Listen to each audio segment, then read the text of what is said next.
Rule 21. Subpoena. Section 1. Subpoena and subpoena duces tecum. Subpoena is a process directed to a person requiring him to attend and to testify at the hearing or the trial of an action, or at any investigation conducted by competent authority, or for the taking of his deposition. It may also require him to bring with him any books, documents, or other things under his control, in which case it is called a subpoena duces tecum. 1a, R23. Section 2. By whom issued? The subpoena may be issued by a. the court before whom the witness is required to attend. b. the court of the place where the deposition is to be taken. c. the officer or body authorized by law to do so in connection with investigations conducted by said officer or body, or d. any justice of the Supreme Court or of the Court of Appeals in any case or investigation pending within the Philippines. When application for a subpoena to a prisoner is made, the judge or officer shall examine and study carefully such application to determine whether the same is made for a valid purpose. No prisoner sentenced to death, reclusion perpetua, or life imprisonment and who is confined in any penal institution shall be brought outside the said penal institution for appearance or attendance in any court unless authorized by the Supreme Court. 2a, R23. Section 3. Form and contents. A subpoena shall state the name of the court and the title of the action or investigation, shall be directed to the person whose attendance is required, and in the case of a subpoena duces tecum, it shall also contain a reasonable description of the books, documents, or things demanded which must appear to the court prima facie relevant. 3a, R23. Section 4. Quashing a subpoena. The court may quash a subpoena duces tecum upon motion promptly made and, in any event, at or before the time specified therein if it is unreasonable and oppressive, or the relevancy of the books, documents, or things does not appear, or if the person in whose behalf the subpoena is issued fails to advance the reasonable cost of the production thereof. The court may quash a subpoena ad testificandum on the ground that the witness is not bound thereby. In either case, the subpoena may be quashed on the ground that the witness fees and kilometerage allowed by these rules were not tendered when the subpoena was served. 4a, R23. Section 5. Subpoena for depositions. Proof of service of a notice to take a deposition, as provided in sections 15 and 25 of Rule 23, shall constitute sufficient authorization for the issuance of subpoenas for the persons named in said notice by the clerk of the court of the place in which the deposition is to be taken. The clerk shall not, however, issue a subpoena duces tecum to any such person without an order of the court. 5a, R23.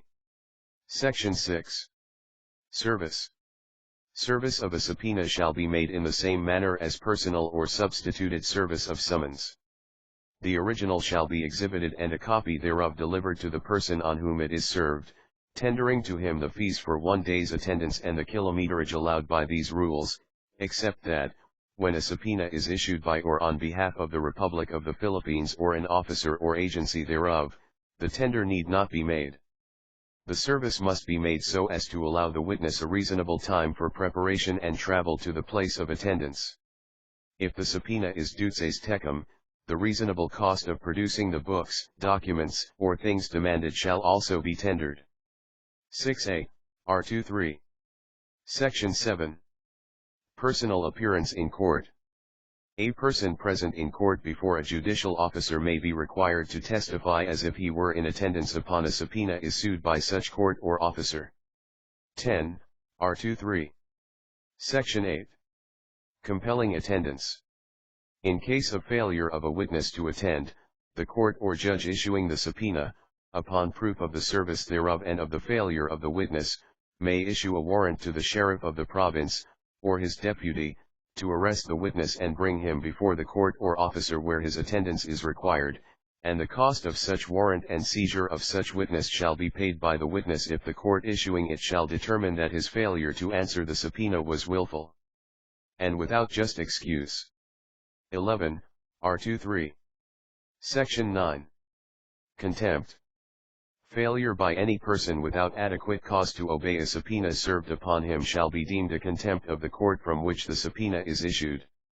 If the subpoena was not issued by a court, the disobedience thereto shall be punished in accordance with the applicable law or rule. 12 AR 23. Section 10. Exceptions. The provisions of sections 8 and 9 of this rule shall not apply to a witness who resides more than 100 kilometers from his residence to the place where he is to testify by the ordinary course of travel, or to a detention prisoner if no permission of the court in which his case is pending was obtained. 9a, R23. Rule 22.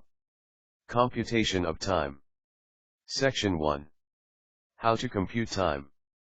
In computing any period of time prescribed or allowed by these rules, or by order of the court, or by any applicable statute, the day of the act or event from which the designated period of time begins to run is to be excluded and the date of performance included. If the last day of the period, as thus computed, falls on a Saturday or Sunday, or a legal holiday in the place where the court sits, the time shall not run until the next working day. A. Section 2. Effect of interruption. Should an act be done which effectively interrupts the running of the period, the allowable period after such interruption shall start to run on the day after notice of the cessation of the cause thereof. The day of the act that caused the interruption shall be excluded in the computation of the period. N. Rule 23. Depositions pending action. Section 1. Depositions pending action, when may be taken. By leave of court after jurisdiction has been obtained over any defendant or over property which is the subject of the action, or without such leave after an answer has been served, the testimony of any person, whether a party or not, may be taken, at the instance of any party, by deposition upon oral examination or written interrogatories. The attendance of witnesses may be compelled by the use of a subpoena as provided in Rule 21. Depositions shall be taken only in accordance with these rules. The deposition of a person confined in prison may be taken only by leave of court on such terms as the court prescribes. 1a, R24. Section 2. Scope of examination. Unless otherwise ordered by the court as provided by Section 16 or 18 of this rule, the deponent may be examined regarding any matter, not privileged, which is relevant to the subject of the pending action, whether relating to the claim or defense of any other party, including the existence, description, nature, custody, condition, and location of any books, documents, or other tangible things and the identity and location of persons having knowledge of relevant facts. 2, R24. Section 3. Examination and cross-examination. Examination and cross-examination of deponents may proceed as permitted at the trial under Sections 3 to 18 of Rule 132. 3a, R24. Section 4. Use of depositions. At the trial or upon the hearing of a motion or an interlocutory proceeding, any part, or all of a deposition, so far as admissible under the rules of evidence, may be used against any party who was present or represented at the taking of the deposition or who had due notice thereof, in accordance with any one of the following provisions. A. Any deposition may be used by any party for the purpose of contradicting or impeaching the testimony of deponent as a witness. B. The deposition of a party or of anyone who at the time of taking the deposition was an officer, director, or managing agent of a public or private corporation, partnership, or association which is a party may be used by an adverse party for any purpose. C. The deposition of a witness, whether or not a party, may be used by any party for any purpose if the court finds, 1. That the witness is dead, or, 2. That the witness resides at a distance more than 100 kilometers from the place of trial or hearing, or is out of the Philippines, unless it appears that his absence was procured by the party offering the deposition, or, 3. That the witness is unable to attend or testify because of age, sickness, infirmity, or imprisonment, or, 4. That the party offering the deposition has been unable to procure the attendance of the witness by subpoena, or, 5. Upon application and notice, that such exceptional circumstances exist as to make it desirable, in the interest of justice and with due regard to the importance of presenting the testimony of witnesses orally in open court, to allow the deposition to be used, and d. If only part of a deposition is offered in evidence by a party, the adverse party may require him to introduce all of it which is relevant to the part introduced, and any party may introduce any other parts. 4a, R24. Section 5. Effect of substitution of parties. Substitution of parties does not affect the right to use depositions previously taken, and, when an action has been dismissed and another action involving the same subject is afterward brought between the same parties or their representatives or successors in interest, all depositions lawfully taken and duly filed in the former action may be used in the latter as if originally taken therefore. 5, R24. Section 6. Objections to admissibility. Subject to the provisions of Section 29 of this rule, objection may be made at the trial or hearing, to receiving in evidence any deposition or part thereof for any reason which would require the exclusion of the evidence if the witness were then present and testifying. 6, R24. Section 7. Effect of taking depositions. A party shall not be deemed to make a person his own witness for any purpose by taking his deposition. 7, R24. Section 8. Effect of using depositions. The introduction in evidence of the deposition or any part thereof for any purpose other than that of contradicting or impeaching the deponent makes the deponent the witness of the party introducing the deposition, but this shall not apply to the use by an adverse party of a deposition as described in paragraph b of Section 4 of this rule. 8, R24. Section 9. Rebutting deposition. At the trial or hearing any party may rebut any relevant evidence contained in a deposition whether introduced by him or by any other party. 9, R24. Section 10. Persons before whom depositions may be taken within the Philippines. Within the Philippines depositions may be taken before any judge, notary public, or the person referred to in Section 14 hereof. 10a, R24. Section 11. Persons before whom depositions may be taken in foreign countries. In a foreign state or country, depositions may be taken, a. on notice before a secretary of embassy or legation, consul general, consul, vice-consul, or consular agent of the Republic of the Philippines, b. before such person or officer as may be appointed by commission or under letters rogatory, or, c. the person referred to in Section 14 hereof. 11a, R24. Section 12. Commission or letters rogatory. A commission or letters rogatory shall be issued only when necessary or convenient, on application and notice, and on such terms, and with such direction as are just and appropriate.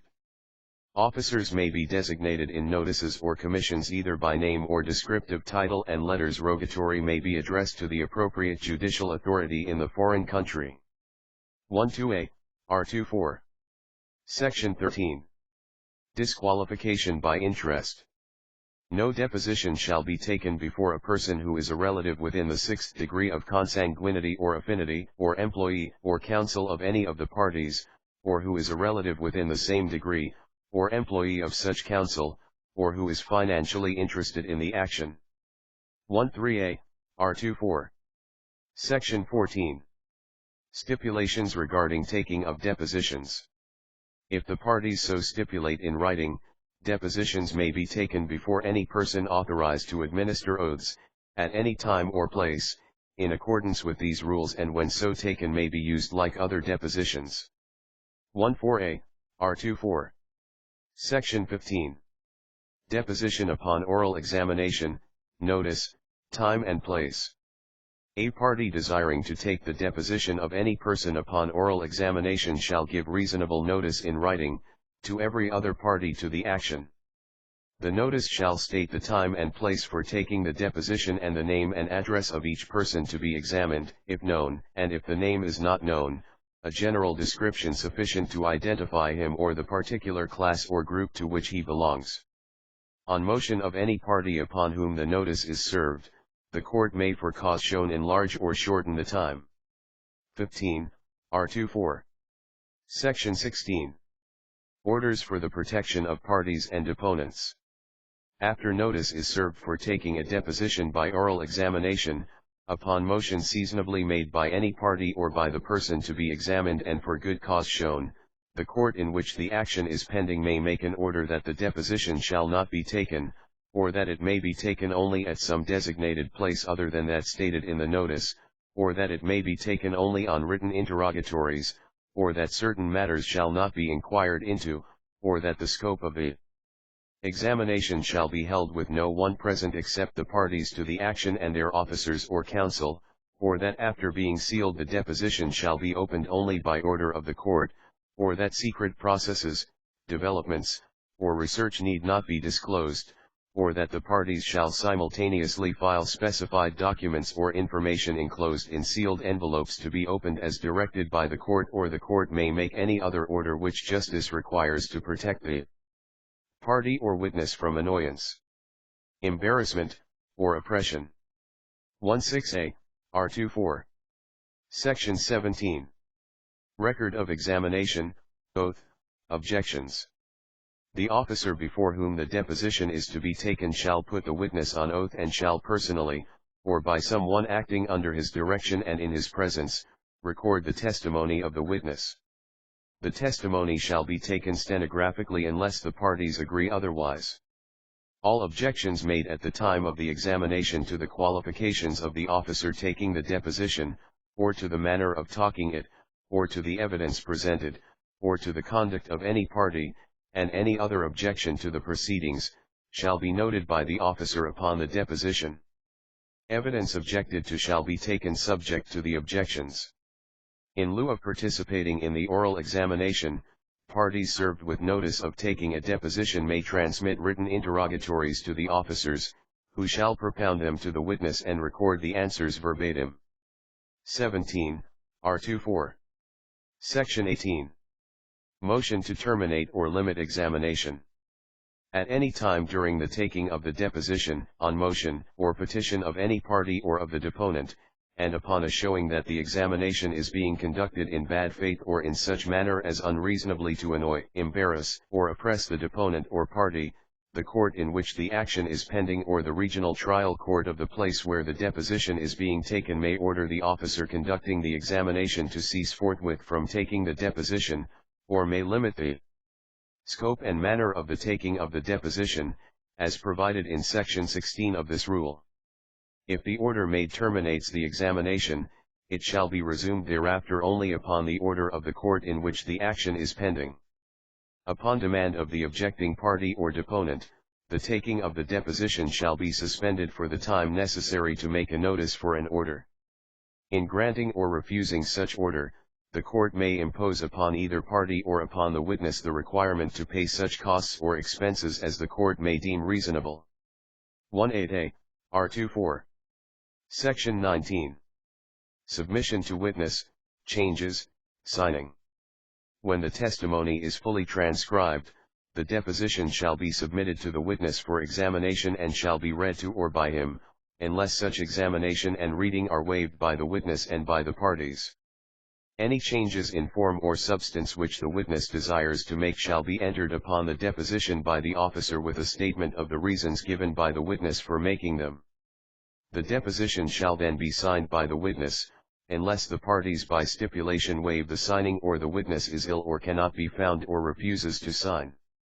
If the deposition is not signed by the witness, the officer shall sign it and state on the record the fact of the waiver or of the illness or absence of the witness or the fact of the refusal to sign together with the reason be given therefor, if any, and the deposition may then be used as fully as though signed, unless on a motion to suppress under Section 29, f, of this rule, the court holds that the reasons given for the refusal to sign require rejection of the deposition in whole or in part. 19a, R24. Section 20. Certification, and filing by officer. The officer shall certify on the deposition that the witness was duly sworn to by him and that the deposition is a true record of the testimony given by the witness. He shall then securely seal the deposition in an envelope endorsed with the title of the action and marked "Deposition of," here insert the name of witness, and shall promptly file it with the court in which the action is pending or send it by registered mail to the clerk thereof for filing. 20, R24. Section 21. Notice of filing. The officer taking the deposition shall give prompt notice of its filing to all the parties. 21, R24. Section 22. Furnishing copies. Upon payment of reasonable charges therefore, the officer shall furnish a copy of the deposition to any party or to the deponent. 22, R24. Section 23. Failure to attend of party giving notice. If the party giving the notice of the taking of a deposition fails to attend and proceed therewith and another attends in person or by counsel pursuant to the notice, the court may order the party giving the notice to pay such other party the amount of the reasonable expenses incurred by him and his counsel in so attending, including reasonable attorney's fees. 23a, R24. Section 24. Failure of party giving notice to serve subpoena. If the party giving the notice of the taking of a deposition of a witness fails to serve a subpoena upon him and the witness because of such failure does not attend, and if another party attends in person or by counsel because he expects the deposition of that witness to be taken, the court may order the party giving the notice to pay to such other party the amount of the reasonable expenses incurred by him and his counsel in so attending, including reasonable attorney's fees. 24a, R24. Section 25. Deposition upon written interrogatories, service of notice and of interrogatories. A party desiring to take the deposition of any person upon written interrogatories shall serve them upon every other party with a notice stating the name and address of the person who is to answer them and the name or descriptive title and address of the officer before whom the deposition is to be taken. Within 10 days thereafter, a party so served may serve cross-interrogatories upon the party proposing to take the deposition. Within 5 days thereafter, the latter may serve redirect interrogatories upon a party who has served cross-interrogatories. Within 3 days after being served with redirect interrogatories, a party may serve recross interrogatories upon the party proposing to take the deposition. 25, R24. Section 26. Officers to take responses and prepare record. A copy of the notice and copies of all interrogatories served shall be delivered by the party taking the deposition to the officer designated in the notice, who shall proceed promptly, in the manner provided by sections 17, 19, and 20 of this rule, to take the testimony of the witness in response to the interrogatories and to prepare, certify, and file or mail the deposition, attaching thereto the copy of the notice and the interrogatories received by him. 26, R24. Section 27. Notice of filing and furnishing copies. When a deposition upon interrogatories is filed, the officer taking it shall promptly give notice thereof to all the parties, and may furnish copies to them or to the deponent upon payment of reasonable charges therefor. 27, R24. Section 28.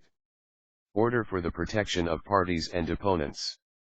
After the service of the interrogatories and prior to the taking of the testimony of the deponent, the court in which the action is pending, on motion promptly made by a party or a deponent, and for good cause shown, may make any order specified in sections 15, 16, and 18 of this rule which is appropriate and just, or an order that the deposition shall not be taken before the officer designated in the notice or that it shall not be taken except upon oral examination. 28a, R24. Section 29. Effect of errors and irregularities in depositions. A. As to notice. All errors and irregularities in the notice for taking a deposition are waived unless written objection is promptly served upon the party giving the notice. B. As to disqualification of officer. Objection to taking a deposition because of disqualification of the officer before whom it is to be taken is waived unless made before the taking of the deposition begins or as soon thereafter as the disqualification becomes known or could be discovered with reasonable diligence. C. As to competency or relevancy of evidence. Objections to the competency of witness or the competency, relevancy, or materiality of testimony are not waived by failure to make them before or during the taking of the deposition, unless the ground of the objection is one which might have been obviated or removed if presented at that time. D. As to oral examination and other particulars. Errors and irregularities occurring at the oral examination in the manner of taking the deposition in the form of the questions or answers, in the oath or affirmation, or in the conduct of the parties, and errors of any kind which might be obviated, removed, or cured if promptly prosecuted, are waived unless reasonable objection thereto is made at the taking of the deposition. E. As to form of written interrogatories. Objections to the form of written interrogatories submitted under sections 25 and 26 of this rule are waived unless served in writing upon the party propounding them within the time allowed for serving succeeding cross or other interrogatories and within 3 days after service of the last interrogatories authorized. F. As to manner of preparation.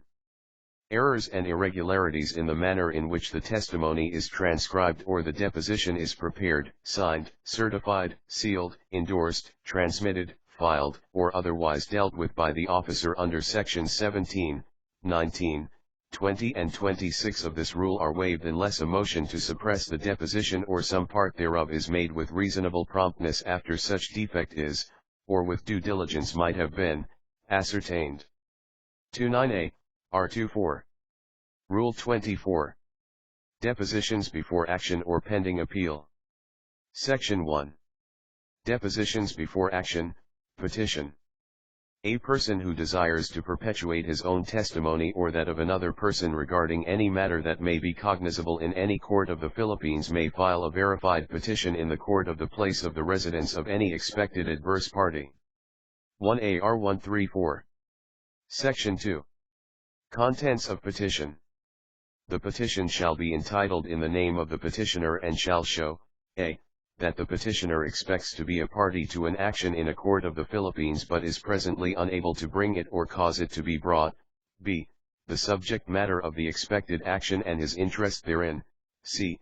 the facts which he desires to establish by the proposed testimony and his reasons for desiring to perpetuate it, d. the names or a description of the persons he expects will be adverse parties and their addresses so far as known, and, e. the names and addresses of the persons to be examined and the substance of the testimony which he expects to elicit from each, and shall ask for an order authorizing the petitioner to take the depositions of the persons to be examined named in the petition for the purpose of perpetuating their testimony. 2. R134. Section 3. Notice and service. The petitioner shall serve a notice upon each person named in the petition as an expected adverse party, together with a copy of the petition, stating that the petitioner will apply to the court, at a time and place named therein, for the order described in the petition. At least 20 days before the date of the hearing, the court shall cause notice thereof to be served on the parties and prospective deponents in the manner provided for service of summons. 3a. R134. Section 4. Order and examination. If the court is satisfied that the perpetuation of the testimony may prevent a failure or delay of justice, it shall make an order designating or describing the persons whose deposition may be taken and specifying the subject matter of the examination and whether the depositions shall be taken upon oral examination or written interrogatories. The depositions may be taken in accordance with Rule 23 before the hearing. 4a. R134. Section 5. Reference to court.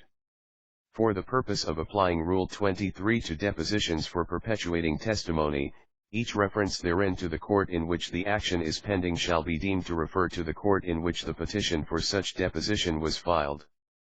5a. R134. Section 6. Use of deposition. If a deposition to perpetuate testimony is taken under this rule, or if, although not so taken, it would be admissible in evidence. It may be used in any action involving the same subject matter subsequently brought in accordance with the provisions of sections 4 and 5 of Rule 23. 6a, R134. Section 7. Depositions pending appeal. If an appeal has been taken from a judgment of a court, including the Court of Appeals in proper cases, or before the taking of an appeal if the time therefore has not expired, the court in which the judgment was rendered may allow the taking of depositions of witnesses to perpetuate their testimony for in the event of further proceedings in the said court. In such case the party who desires to perpetuate the testimony may make a motion in the said court for leave to take the depositions, upon the same notice and service thereof as if the action was pending therein. The motion shall state, a. the names and addresses of the persons to be examined and the substance of the testimony which he expects to elicit from each, and, b. the reason for perpetuating their testimony. If the court finds that the perpetuation of the testimony is proper to avoid a failure or delay of justice, it may make an order allowing the deposition to be taken, and thereupon the depositions may be taken and used in the same manner and under the same conditions as are prescribed in these rules for depositions taken in pending actions. 7a, R134. Rule 25. Interrogatories to parties. Section 1. Interrogatories to parties, service thereof. Under the same conditions specified in Section 1 of Rule 23, any party desiring to elicit material and relevant facts from any adverse parties shall file and serve upon the latter written interrogatories to be answered by the party served or, if the party served is a public or private corporation or a partnership or association, by any officer thereof competent to testify in its behalf. 1a. Section 2. Answer to interrogatories.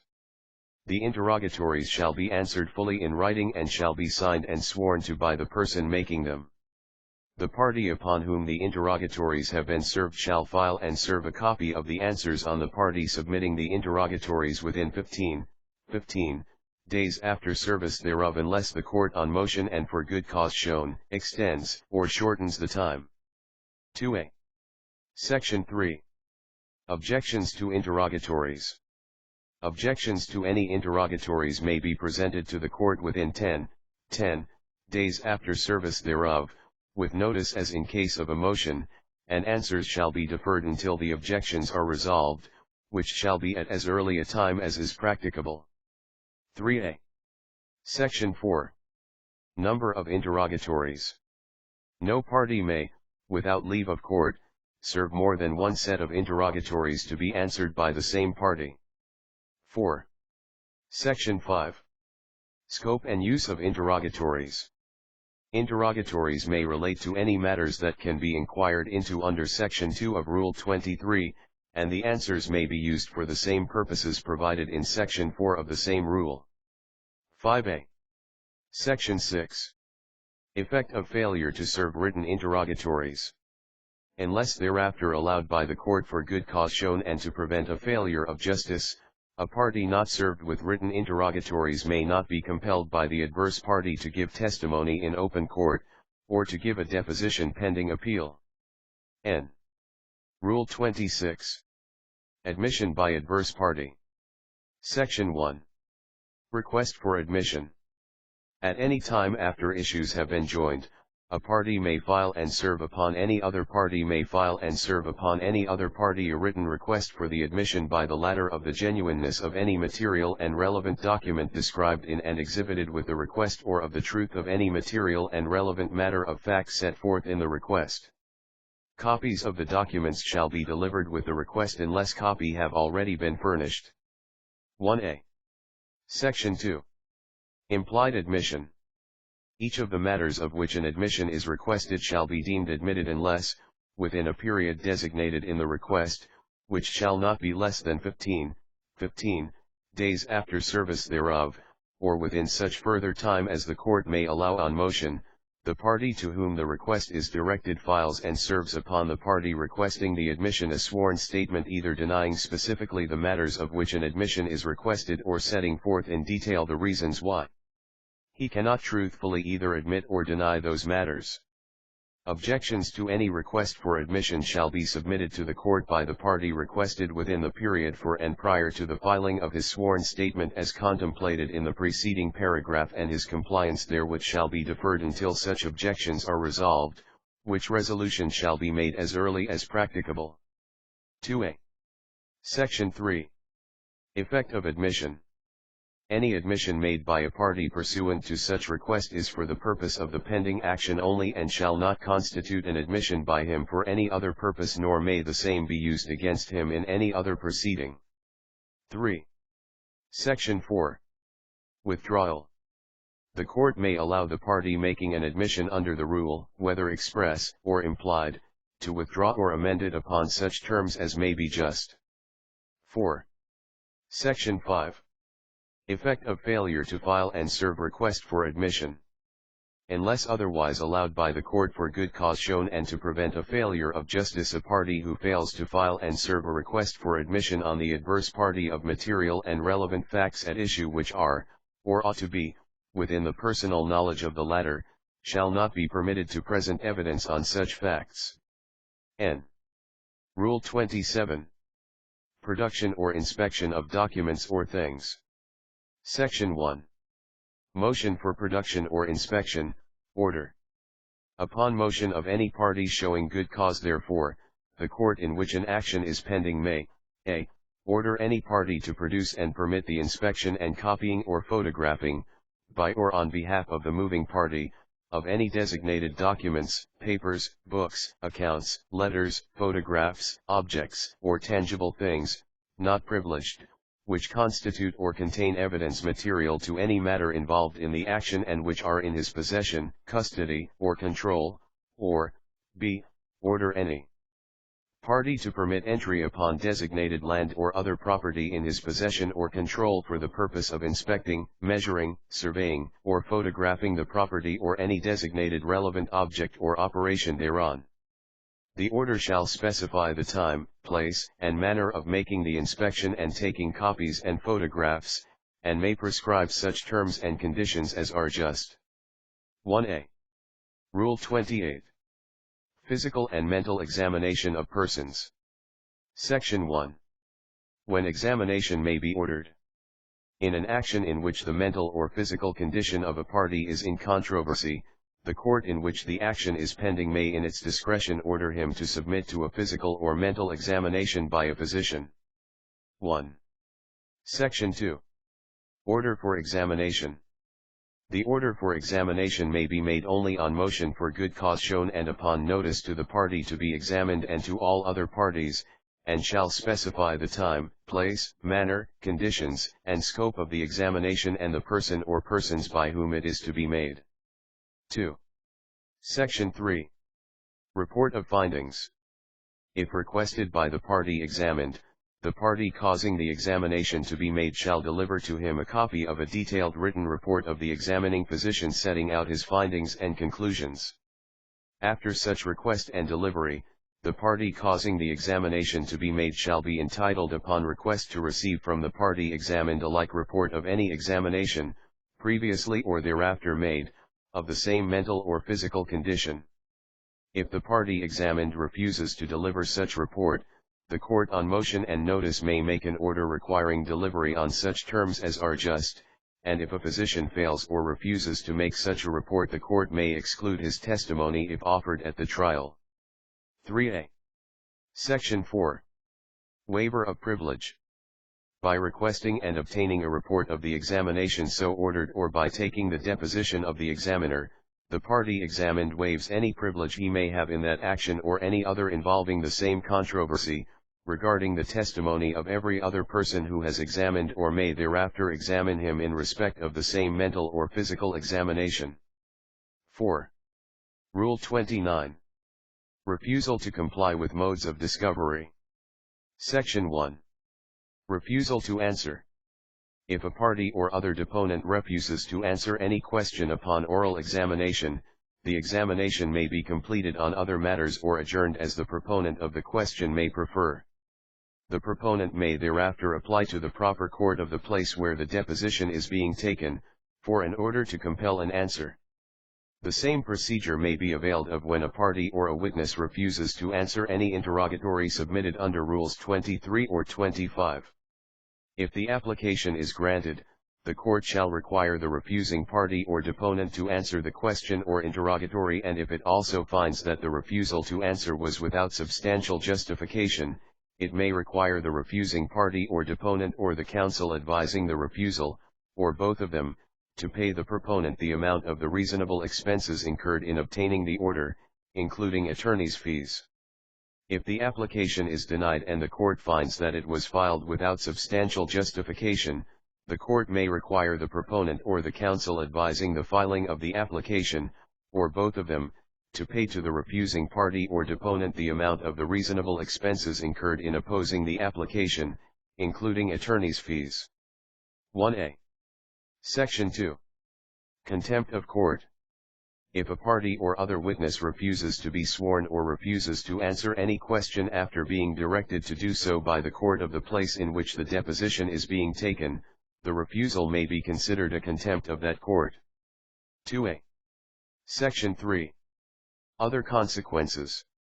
If any party or an officer or managing agent of a party refuses to obey an order made under Section 1 of this rule requiring him to answer designated questions, or an order under Rule 27 to produce any document or other thing for inspection, copying, or photographing, or to permit it to be done, or to permit entry upon land or other property, or an order made under Rule 28 requiring him to submit to a physical or mental examination, the court may make such orders in regard to the refusal as are just, and among others the following. A. An order that the matters regarding which the questions were asked, or the character or description of the thing or land, or the contents of the paper, or the physical or mental condition of the party, or any other designated facts shall be taken to be established for the purposes of the action in accordance with the claim of the party obtaining the order. B. An order refusing to allow the disobedient party to support or oppose designated claims or defenses, or prohibiting him from introducing in evidence designated documents or things or items of testimony, or from introducing evidence of physical or mental condition. C. An order striking out pleadings or parts thereof, or staying further proceedings until the order is obeyed, or dismissing the action or proceeding or any part thereof, or rendering a judgment by default against the disobedient party, and D. In lieu of any of the foregoing orders or in addition thereto, an order directing the arrest of any party or agent of a party for disobeying any of such orders except in order to submit to a physical or mental examination. 3a. Section 4. Expenses on refusal to admit. If a party, after being served with a request under Rule 26 to admit the genuineness of any document or the truth of any matter of fact, serves a sworn denial thereof, and if the party requesting the admissions thereafter proves the genuineness of such document or the truth of any such matter of fact, he may apply to the court for an order requiring the other party to pay him the reasonable expenses incurred in making such proof, including attorney's fees. Unless the court finds that there were good reasons for the denial or that admissions sought were of no substantial importance, such order shall be issued. 4a. Section 5. Failure of party to attend or serve answers. If a party or an officer or managing agent of a party willfully fails to appear before the officer who is to take his deposition, after being served with a proper notice, or fails to serve answers to interrogatories submitted under Rule 25 after proper service of such interrogatories, the court on motion and notice, may strike out all or any part of any pleading of that party, or dismiss the action or proceeding or any part thereof, or enter a judgment by default against that party, and in its discretion, order him to pay reasonable expenses incurred by the other, including attorney's fees. 5. Section 6. Expenses against the Republic of the Philippines. Expenses and attorney's fees are not to be imposed upon the Republic of the Philippines under this rule. 6. Rule 30. Trial. Section 1. Notice of trial.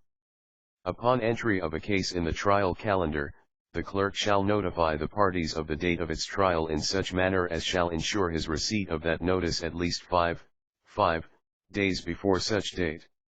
2a. R22. Section 2.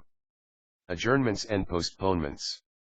A court may adjourn a trial from day to day, and to any stated time, as the expeditious and convenient transaction of business may require, but shall have no power to adjourn a trial for a longer period than 1 month for each adjournment nor more than 3 months in all, except when authorized in writing by the Court Administrator, Supreme Court. 3a. R22. Section 3. Requisites of motion to postpone trial for absence of evidence. A motion to postpone a trial on the ground of absence of evidence can be granted only upon affidavit showing the materiality or relevancy of such evidence, and that due diligence has been used to procure it. But if the adverse party admits the facts to be given in evidence, even if he objects or reserves the right to object to their admissibility, the trial shall not be postponed. 4a. R22, Bar Matter Number 803, July 21, 1998. Section 4. Requisites of motion to postpone trial for illness of party or counsel.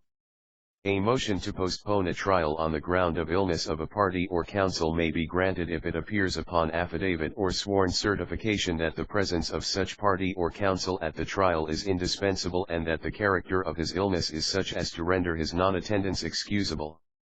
5a. R22. Section 5. Order of trial. Subject to the provisions of Section 2 of Rule 31, and unless the court for special reasons otherwise directs, the trial shall be limited to the issues stated in the pre-trial order and shall proceed as follows. A. The plaintiff shall adduce evidence in support of his complaint. B. The defendant shall then adduce evidence in support of his defense, counterclaim, cross-claim and third-party complaints. C. The third-party defendant, if any, shall adduce evidence of his defense, counterclaim, cross-claim and fourth-party complaint. D. The fourth party, and so forth, if any, shall adduce evidence of the material facts pleaded by them. E. The parties against whom any counterclaim or cross-claim has been pleaded, shall adduce evidence in support of their defense, in the order to be prescribed by the court. F. The parties may then respectively adduce rebutting evidence only, unless the court, for good reasons and in the furtherance of justice, permits them to adduce evidence upon their original case. And G. Upon admission of the evidence, the case shall be deemed submitted for decision, unless the court directs the parties to argue or to submit their respective memoranda or any further pleadings. If several defendants or third-party defendants, and so forth, having separate defenses appear by different counsel, the court shall determine the relative order of presentation of their evidence. 1a. R30. Section 6. Agreed statement of facts. The parties to any action may agree, in writing, upon the facts involved in the litigation, and submit the case for judgment on the facts agreed upon, without the introduction of evidence. If the parties agree only on some of the facts in issue, the trial shall be held as to the disputed facts in such order as the court shall prescribe. 2a. R30. Section 7. Statement of judge. During the hearing or trial of a case, any statement made by the judge with reference to the case, or to any of the parties, witnesses, or counsel, shall be made of record in the stenographic notes. 3a. R30. Section 8. Suspension of actions. The suspension of actions shall be governed by the provisions of the Civil Code. N. Section 9. Judge to receive evidence, delegation to clerk of court. The judge of the court where the case is pending shall personally receive the evidence to be adduced by the parties. However, in default or ex parte hearings, and in any case where the parties agree in writing, the court may delegate the reception of evidence to its clerk of court who is a member of the bar.